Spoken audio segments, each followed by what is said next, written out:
Chers entrepreneurs, cette deuxième vidéo sera consacrée à l'efficacité énergétique et ses impacts financiers dans les PME. Notre présentation s'articulera autour de 5 axes.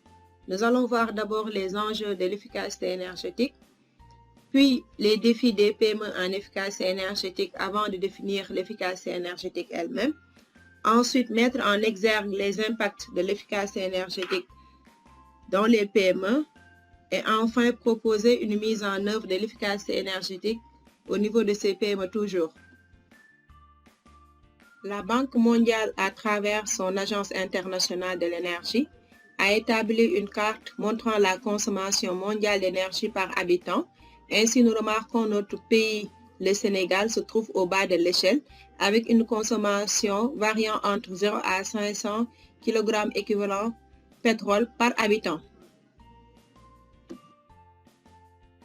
Et si nous regardons bien l'évolution projetée de la demande d'énergie entre 2013 et 2030 selon les secteurs économiques, nous remarquons le secteur résidentiel va passer de 1000 en 2013 à près de 2000 en 2030.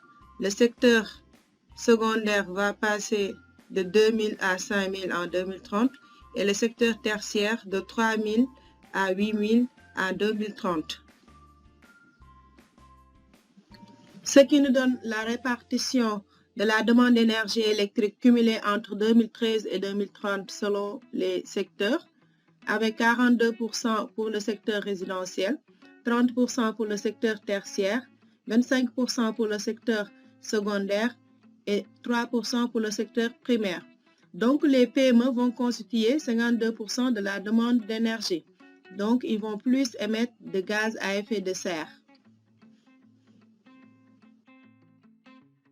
Or, en 2020, la contribution déterminée au niveau national CDN a montré par des études que l'augmentation de la température aura une incidence négative sur la croissance du PIB. Pour pallier à cela, il faut adopter les scénarios CDN et CDN+, qui nous permettra de réduire les émissions de CO2 qui sont source de l'augmentation de la température de 7,6% en 2025 et 10% en 2030 pour CDN, de 35,3% en 2025 et de 41,2% en 2030 pour CDN+. Les défis des PME en efficacité énergétique sont d'intégrer les meilleures pratiques d'efficacité énergétique dès à présent sans freiner le développement économique et social de ces mêmes PME. D'où la définition de l'efficacité énergétique désignant l'ensemble des pratiques qui permettent de diminuer la consommation d'énergie tout en conservant le même service final, c'est-à-dire faire mieux avec moins. Si on regarde les deux exemples, on peut boire de l'eau, mais en utilisant un verre pour rationaliser la consommation. On peut faire la même chose aussi pour l'énergie. Ainsi, une fois l'efficacité énergétique adoptée, la PME peut réduire la consommation d'énergie, maîtriser les autres fonctions de productivité, réduire le coût de la maintenance, assurer la rentabilité de l'entreprise, améliorer son image auprès des clients, optimiser son plan d'investissement, renforcer sa compétitivité à long terme et enfin, créer de nouveaux emplois.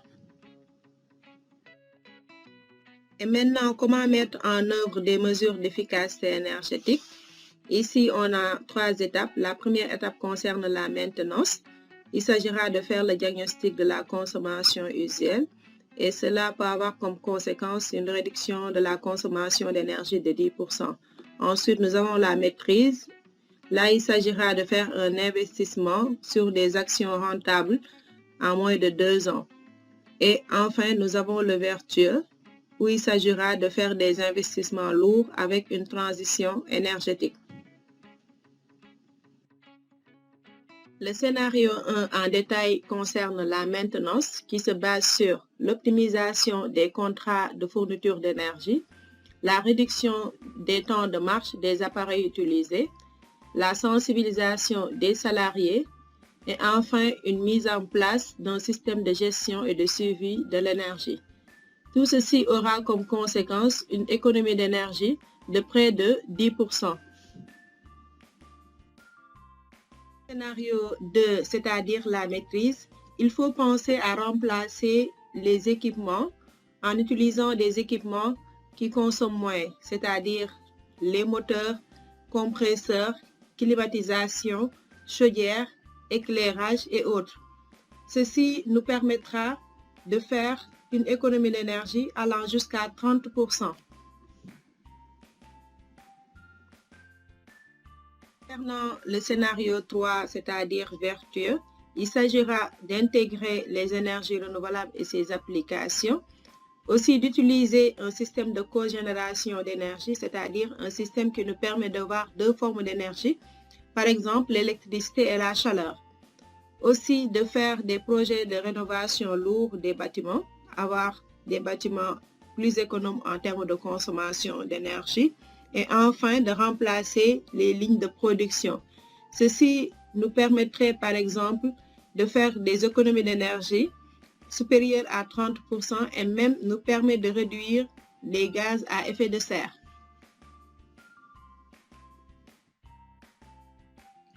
Ainsi, l'énergie économisée à travers l'adoption de l'efficacité énergétique dans les PME affecte trois facteurs clés. La rentabilité, grâce à l'optimisation de la dépense énergétique, la productivité, grâce à l'optimisation des équipements et des processus, et enfin la performance par la rationalisation de l'utilisation de l'énergie. Merci chers entrepreneurs pour votre attention. La prochaine vidéo sera consacrée aux outils du management de l'énergie.